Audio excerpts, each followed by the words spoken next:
Spotify is much better than iTunes in just about every way, except for the fact that Spotify doesn't show you how many times you've listened to every song. iTunes used to tally this for you, and my numbers oriented ass thought this was great. And yes, this is my sister and I's iTunes account from 2010, and no, most of these songs did not have album art. A few years ago, I found out that Spotify will send you all of your streaming data from all time if you request it on their website. I made a short Python script to parse the data and print out a table showing your top songs. This technically worked, but it was pretty janky and didn't really look that nice.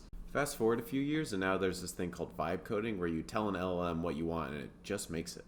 I decided to take another stab at a visualization for Spotify data, this time with a proper front end and hosting the app on a website. I initially tried writing the code myself, asking Claude for pointers with small issues that I ran into.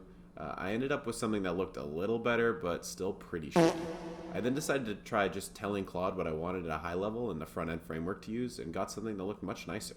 I played Product Manager for a bit, asking Claude for features and testing them out. With this, I landed on something that is pretty nice. I was using Claude in browser where you can actually just upload your whole Git repository and have it suggest edits to files. It turns out that this is basically just Claude code with extra steps, so the next project I do like this, I'll just be using that.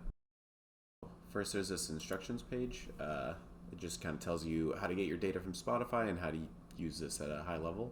Um, there's this upload tab where you would normally drop in your files, or you can try this demo data that I have uploaded here. And so then you can sort all your songs by number of plays or number of minutes played for each song. If you click on the artist, it'll pull up all the songs by that artist that you have. And then if you click on an album, it'll pull up all the songs from that album. You can also sort by albums and also sort those by plays or minutes played. And you can also sort by artists and aggregate on that. There's also a tab with a few statistics, and then you can see your top songs by month.